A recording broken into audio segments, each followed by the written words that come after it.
E aí, tudo bem? Seja bem-vindo a mais uma aula nos nossos estudos nos livros de Samuel. Hoje a gente vai para mais uma história, para mais um momento da história desses livros e com certeza, se você já conhecia previamente a história dos livros de Samuel, especialmente a história de Davi, você estava ansioso por essa aula porque é hoje que Davi vai entrar no jogo, é hoje que Davi vai aparecer. No fim dessa história você vai ter aprendido como que aconteceu a unção de Davi, como que ele foi escolhido por Deus, quem era Davi, como ele era na adolescência, ou na infância, ou na juventude, enfim. E como que se deu o começo do relacionamento dele com Saul, que era o rei de Israel. Bom, vamos orar para iniciar. Pai, muito obrigado por esse dia, obrigado por essa aula, obrigado pela oportunidade de nós podermos mais uma vez conhecermos a Tua Palavra um pouco mais e ouvirmos direto do Autor, que é o Senhor, aquilo que o Senhor deseja transformar nas nossas vidas a partir do que a gente aprende com essas aulas. Fala com a gente, não deixa que isso seja só aulas que vão trazer conhecimento intelectual, mas seja realmente uma aula do Senhor, que traga transformação pessoal, transformação de vida, transformação espiritual, em nome de Jesus. Amém. Bom, Davi é escolhido por Deus. A gente vai abordar o capítulo 16 e o capítulo 17. Lembrando que a gente não está abordando aqui versículo por versículo, capítulo por capítulo, mas história por história, né? Então hoje é a história de como Davi foi escolhido por Deus, depois escolhido por Saul, né, como um servo pessoal. O Senhor repreende Samuel por continuar se lamentando pela rejeição de Saul e o manda ir para a região de Belém. Ali ele encontraria o novo rei, aquele segundo o coração de Deus. Samuel vai à casa de Jessé e encontra seus filhos. Um deles era o escolhido do Senhor. Bom, esse aqui é o contexto dessa aula, é o contexto do que está acontecendo aqui. Você vai ver isso no começo do capítulo 16. Não sei se você vai lembrar, mas na semana passada a gente viu que o próprio Senhor lamentava muito pela perda de Saul ali. Lamentava muito que tivesse escolhido Saul como rei e ele agora tivesse feito o que fez. Saul rejeitou o Senhor, Saul desobedeceu o Senhor e rejeitou o Senhor. E Samuel se lamenta muito também. Só que Samuel, pelo que a gente percebe e dá para inferir pelo texto, Samuel se trava mesmo nisso. Ele continua lamentando e o Senhor repreende Samuel. O Senhor fala assim, cara, até quando você vai ficar aí chorando? Vamos lá, eu já escolhi um rei. Eu escolhi um que é segundo o meu coração. Vai até Belém, encontra Jessé e ali você vai encontrar o rei que eu escolhi. Ele é o rei segundo o meu coração. Cara, ser segundo o coração de Deus precisa ser o nosso foco, né? Pelo amor de Deus. Então ele chega em Belém e aí no versículo 6 e 7 a gente lê que aconteceu que quando eles chegaram, Samuel viu Eliabe e disse consigo, certamente está diante do Senhor o seu ungido. Porém o Senhor disse a Samuel, não olhe para a sua aparência nem para a sua altura, porque eu o rejeitei. Porque o Senhor não vê como o ser humano vê. O ser humano vê o exterior, porém o Senhor vê o coração. Ora, Samuel chega à casa de Jessé, ele conhece os filhos, e nessa de consagrar a família, ele vê Eliabe, que provavelmente tinha um porte parecido com o de Saul, talvez, um homem mais forte, ele era mais velho, então ele acha já que é o rei, encontramos o rei, mas aí Deus fala aquela frase super conhecida, porque o Senhor não vê como o ser humano vê. O homem, o ser humano vê o exterior, porém o Senhor vê o coração. O coração na Bíblia e no Antigo Testamento especialmente, ele representa toda a vida espiritual, toda a moral interior, tudo aquilo que você é por dentro, a Bíblia chama de coração. Não está falando do nosso coração e nem do coração só como sentimento, como a gente hoje vê por aí, né? Coração geralmente significa o lugar das emoções. Não, para o judeu, para o cara que lia isso aqui naquela época, o coração significava o lugar onde a vida estava. Onde a sua vontade, a sua razão e as suas emoções estavam. O coração representa tudo isso, representa a vida como um todo. Então, o que Deus está falando é que você está vendo aí o exterior, você está escolhendo um homem pelo que você enxerga, mas eu escolho pelo coração. Eu conheço as intenções, eu conheço o coração, a vida interior dessa pessoa. E Deus conhecia Davi. Então, ele pergunta a Jessé, Samuel pergunta a Jessé, são esses todos os seus filhos? E Jessé responde, ainda falta um, o mais moço. Ele está apacentando as ovelhas. Então mandou chamá-lo e o fez entrar. Davi era ruivo, de belos olhos e boa aparência. E o Senhor disse a Samuel, levante-se e unja-o, pois este é ele.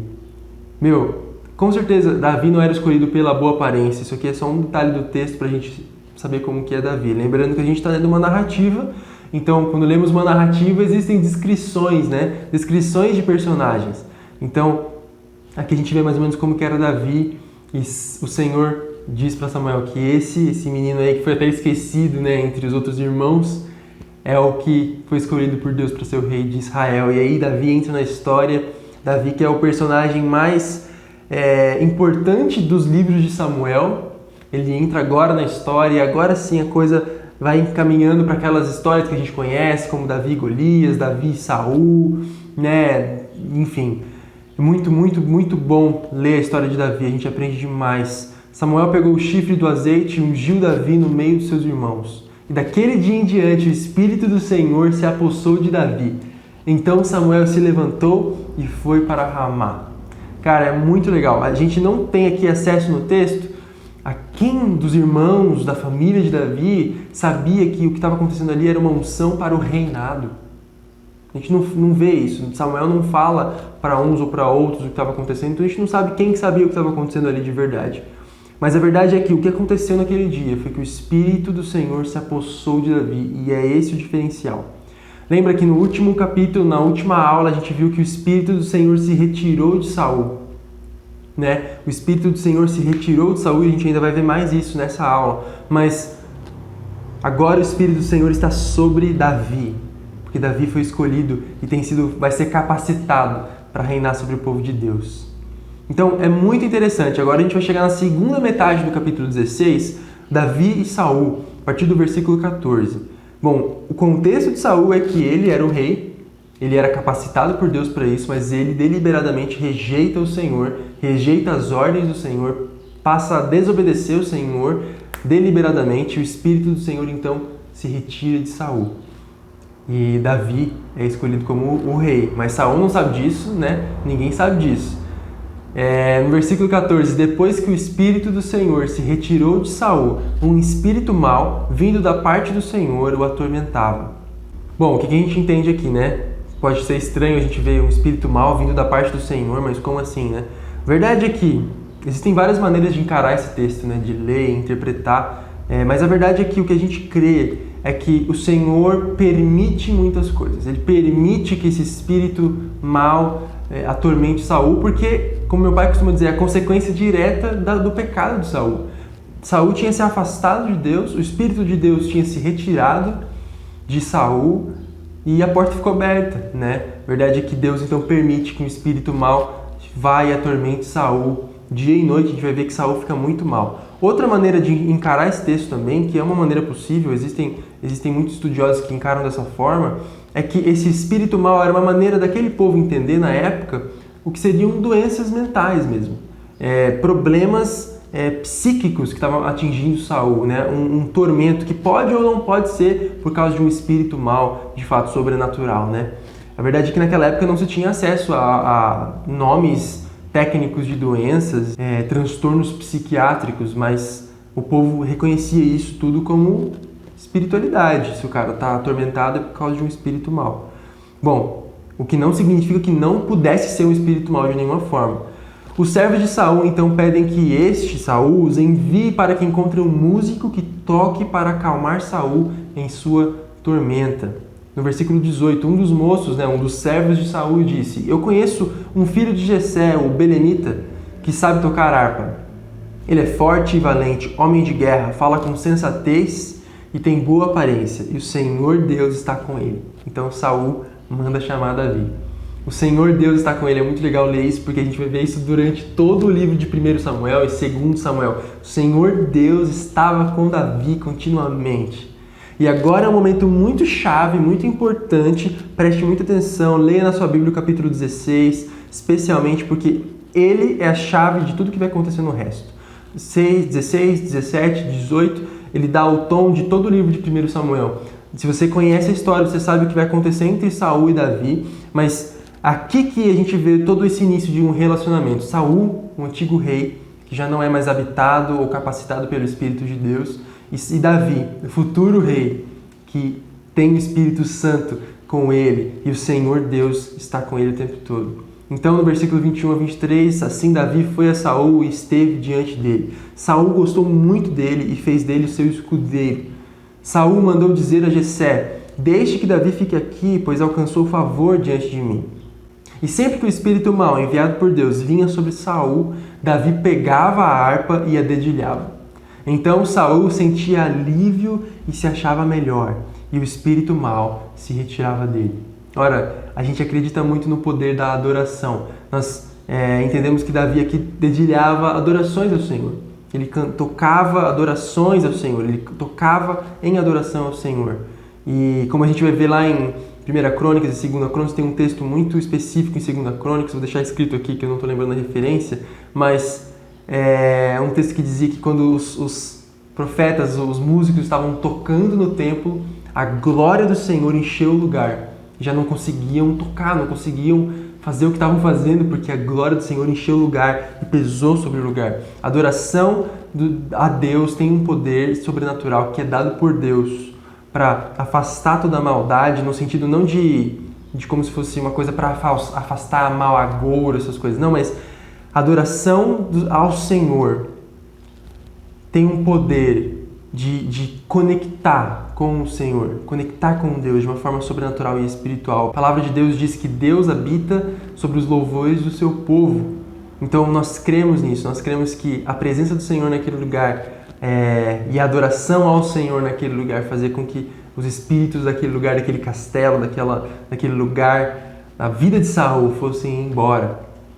E, enfim, a gente chega agora num momento muito importante também, que provavelmente você conhece há muito tempo, e já ouviu muito essa história, que é Davi e Golias. É um capítulo gigante, a gente não vai ler o capítulo inteiro, não tem como, mas leia na sua casa. Às vezes a gente conhece tanta história que a gente passa batido por ela, né? Ah, não, conhece essa história aqui, vou para a próxima, ou vou ler mais ou menos. Não, leia, tem muito detalhe no meio, que é muito importante, muito interessante.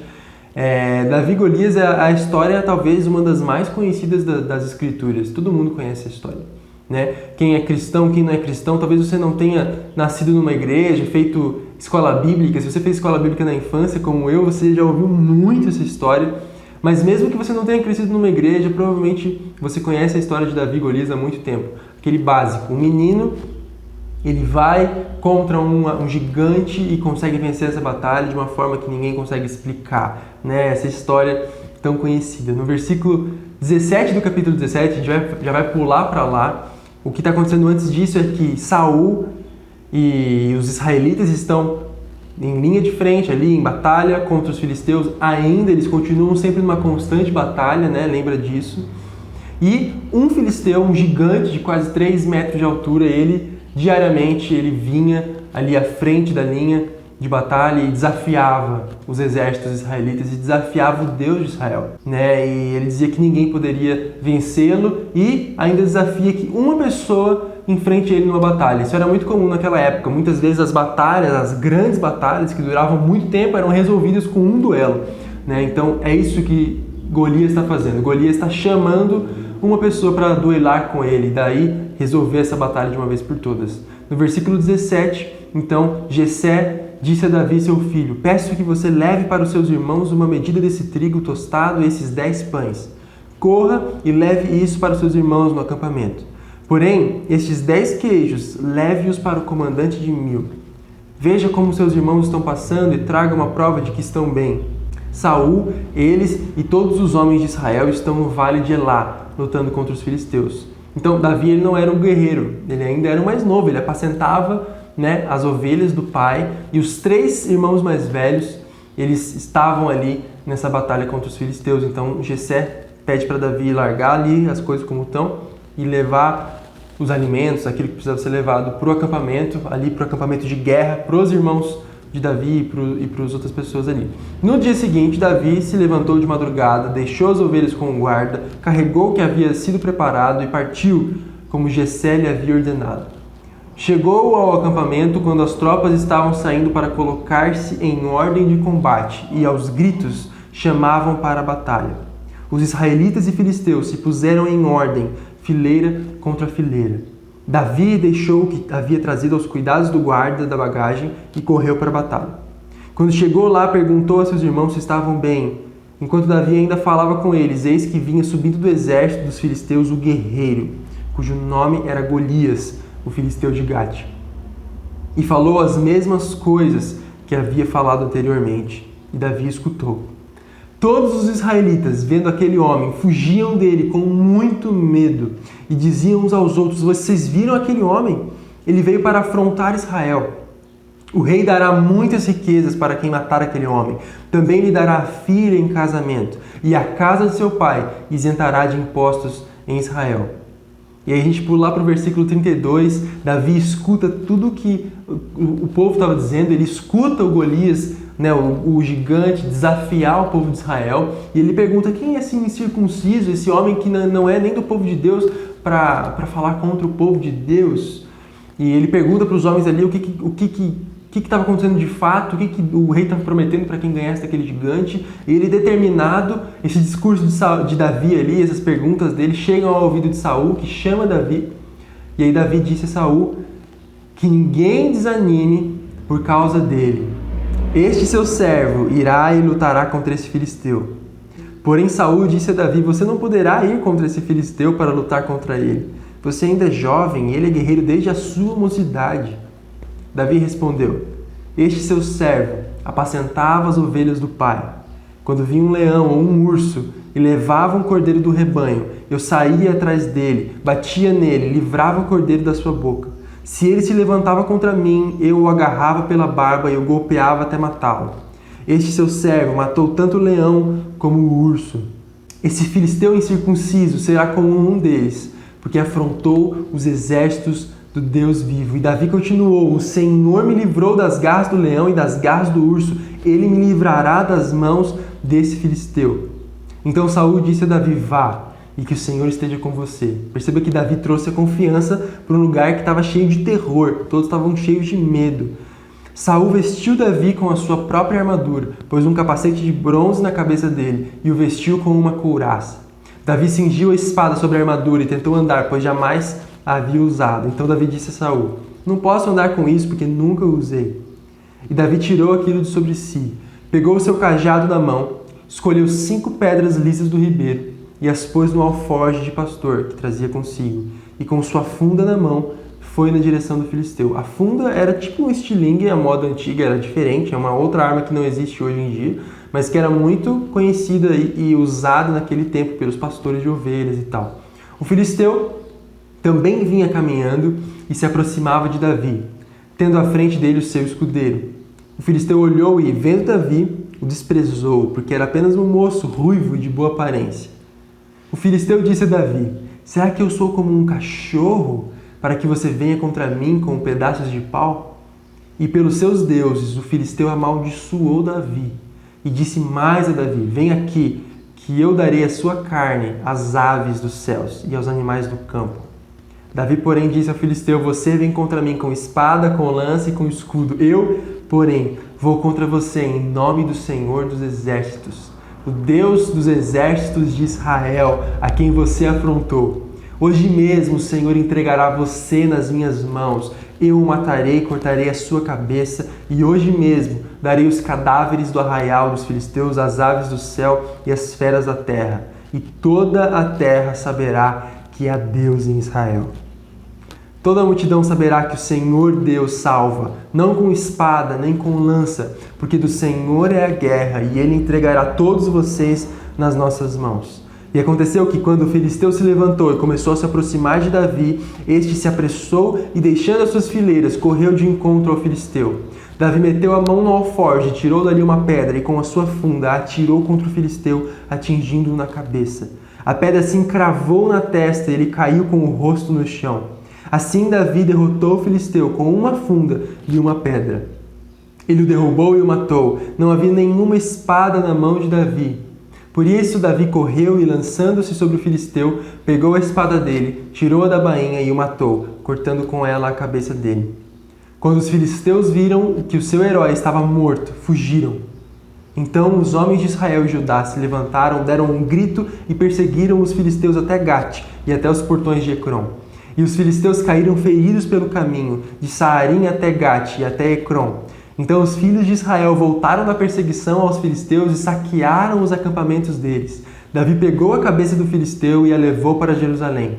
Porém as armas dele, Davi colocou em sua própria tenda. Uau! A gente leu bastante aí do texto, porque é uma história muito conhecida, então é muito legal a gente realmente mergulhar no texto que conta as histórias que a gente conhece bastante. E é muito incrível como Davi confiava em Deus. Sabe, às vezes a gente olha histórias, a gente lê histórias, escuta histórias que a gente já escutou muitas vezes, elas são como que banalizadas na nossa mente, a gente não percebe realmente a essência delas de novo, porque já faz muito tempo que a gente leu e leu muitas vezes, e enfim, já conhece a história, né? Não presta atenção. Mas a verdade é que, preste atenção, Davi era o mais novo dos irmãos, ele não estava nem na guerra com uma espada na mão, ele era o mais novo, ele era o pastor das ovelhas. Lembra que Davi, ele foi ungido como rei, mas ainda assim ele era o mais improvável, porque o pai praticamente nem lembrou, todos passaram na frente de Samuel ali, e Samuel teve que perguntar, não tem mais nenhum sobrando aí? Ah, tem um que tá pastoreando as ovelhas, né? Tipo, se você quiser eu chamo ele. E esse cara, esse menino, a gente não sabe quantos anos ele tinha, mas ele era o mais novo. Ele é ungido rei. E quando o Espírito Santo está sobre ele, ele vem com uma confiança que dissemina sobre as pessoas que estavam cheias de medo. Você vê que os guerreiros, os caras estavam lá com toda a armadura, o próprio rei provavelmente, todos estavam com medo. Um duelo como esse era papel do rei, ou mandar o seu melhor guerreiro, ou não tendo o melhor guerreiro, tá todo mundo com medo, ele mesmo tá ali.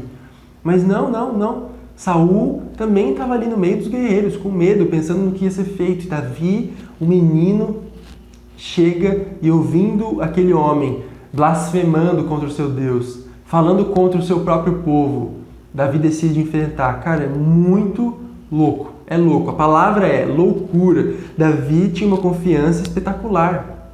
Porque ainda que ele tivesse matado, né, o urso, ainda que ele tivesse matado um leão, ainda assim, ele deliberadamente foi até ali contra esse filisteu. Foi como se um urso ou um leão estivesse indo contra as suas próprias ovelhas. Tipo, não tinha outra opção para Davi, ele precisava enfrentar aquele cara. E ele enfrenta o mais improvável de todos os guerreiros, o pastor de ovelhas, que nem uma armadura cabia nele, ele não conseguia nem se mover com uma armadura, com a funda e com as suas próprias armas. Ele vai até o Golias, até o gigante, um cara que também não era um guerreiro forte, era um gigante, tinha 3 metros de altura, e vence.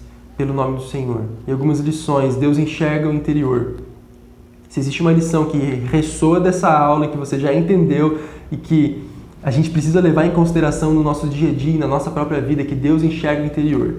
Davi era o mais improvável a ser escolhido rei ou guerreiro ou qualquer coisa. E apesar disso, Davi é o maior guerreiro das Escrituras. Davi é o maior dos reis, até Jesus, é claro, né? Mas dos reis, Davi, ele é a figura. Por dentro e por fora, porque se você for olhar, o maior tipo de Jesus, a maior analogia, o maior símbolo de Cristo no Antigo Testamento é Davi, aquele que era o mais improvável. Enquanto ele tinha irmãos que eram mais fortes, irmãos que talvez se parecessem mais com Saul, que era o rei. Deus escolhe Davi, porque Deus enxerga o interior. Deus enxerga o que nós não enxergamos. Deus enxerga as intenções. Deus enxerga a moral interior. Deus enxerga a vida espiritual. Deus enxerga a nossa razão. Deus enxerga as nossas emoções. Deus enxerga a nossa vontade. Deus enxerga quem nós somos por dentro. Ele vê muito mais do que eu vejo sobre mim mesmo. Ele vê muito mais do que você vê sobre você mesmo. Pode parecer bem, motivacional isso ou algo do tipo, mas a verdade é que mesmo quando tudo parece não dar certo, ou quando nós realmente nos sentimos incapazes ou realmente os mais improváveis a chegar onde nós desejamos chegar ou achamos que Deus quer que a gente chegue, Deus enxerga o nosso interior e Ele é quem capacita. Davi por si não tinha força contra um Golias ou para ser o rei de Israel, mas o Espírito do Senhor era com ele, porque Deus enxergou o interior de Davi. E a segunda lição é que Deus nos prepara em nosso cotidiano. Olha só, é muito incrível a gente enxergar isso, não só na vida de Davi, mas em todo o livro de Samuel, porque é um livro sobre Deus imanente, Deus que é transcendente, que é perfeito, que é maravilhoso, que é soberano, agindo no nosso dia a dia, agindo no meio do nosso cotidiano, agindo no ordinário da nossa vida. Davi foi preparado no cotidiano dele. Deus preparou Davi para aquilo que desde o nascimento de Davi Deus já sabia que ia acontecer, Deus já tinha escolhido Davi para ser o rei de Israel. E desde a infância dele, desde todo o período dele, na verdade, como pastor de ovelhas, Deus prepara ele. Deus prepara ele através do urso, Deus prepara ele através do leão, Deus prepara ele no cuidado com as ovelhas, para que ele pudesse liderar o povo, cuidar de pessoas, porque era isso que o rei fazia. A verdade é que nós precisamos entender que Deus não passou a preparar Davi só quando escolheu ele ali com o Espírito Santo, ungiu Davi, aí começou a preparar Davi a partir daí. Não. Golias não foi a primeira preparação de Davi. A primeira preparação de Davi foi ali, na vida dele, comum, diária. A gente vê que Davi era um homem obediente, ele aprendeu sobre obediência, obedecendo o próprio pai, depois obedecendo Saul, porque Saul o pega como escudeiro, né? O que a gente vê depois dessa história aqui, na história de Golias, Saul traz Davi como seu servo pessoal, de vez, né? Então, assim, Deus preparou Davi no cotidiano de Davi. Deus preparou Davi ali no campo com as ovelhas. A gente tem acesso, eu gosto muito de lembrar disso, a gente tem acesso a muitos salmos, né, de Davi, muitos salmos de Davi. E a verdade é que Davi escreveu muitos deles provavelmente ali no meio das ovelhas, assim, sabe? No dia a dia dele. Eu imagino muito o Salmo 23 sendo escrito por ele num dia comum. Ele cantava para as ovelhas, ele tocava para as ovelhas, ele não tinha grandes pretensões, né? Uma vez eu li um devocional que dizia que Davi não tinha pretensões de virar um rockstar e sair em turnê pelo mundo cantando suas canções. Não, Deus forjou Davi ali no meio das ovelhas. Ele era sem pretensões. Ele estava ali, sendo preparado no cotidiano, ainda que nem ele soubesse. Talvez você esteja sendo preparado ou preparada pelo Senhor agora, na sua vida diária, com dificuldades que têm chegado até você, com lutas que você tem travado no seu dia a dia. E talvez você esteja sendo, provavelmente, na verdade, você está sendo preparado por Deus para aquilo que Ele quer para você, para aquilo que Ele quer fazer através de você, para as bênçãos que Ele quer trazer para pessoas ao seu redor. Que os leões e os ursos na sua vida não sejam simplesmente leões e ursos que coincidentemente apareceram no seu caminho, mas sejam, você encare eles como preparação do Senhor, como permissão do Senhor para que você seja forjado na pessoa que Ele quer que você seja. Tiago fala que a provação da nossa fé, o teste da nossa fé, produz perseverança. E é isso que nós queremos perseverança, para que cheguemos no lugar onde Deus quer que a gente chegue, que é a imagem de Jesus. Deus te abençoe, vamos orar, mas antes não se esqueça de acompanhar as nossas outras aulas, se inscreve aqui no canal, põe seu gostei aqui embaixo, se tiver alguma dúvida sobre o conteúdo, manda aqui nos comentários, a gente também está no Facebook, no YouTube, então Deus te abençoe. Pai, muito obrigado por essa aula, obrigado porque o Senhor é com a gente, obrigado porque o Senhor tem nos ensinado. Meu desejo é que todos que assistiram essa aula possam ser transformados, Senhor, possam não só conhecer mais sobre a história de Davi, sobre a Bíblia, sobre histórias, enfim, mas possam conhecer mais diretamente o Senhor. Nem sobre o Senhor, não conheçam sobre Deus, mas conheçam Deus, te conheçam pessoalmente, Senhor, como nós sabemos que Davi conheceu, porque o Senhor estava com ele. Que o Senhor esteja com a gente também, que nós possamos olhar para o exemplo de Davi, sobretudo para o exemplo de Jesus, que é a imagem perfeita de um ser humano, e possamos, através das lutas, através do nosso cotidiano, sermos forjados naquilo que o Senhor deseja que nós nos tornemos, em nome de Jesus. Amém.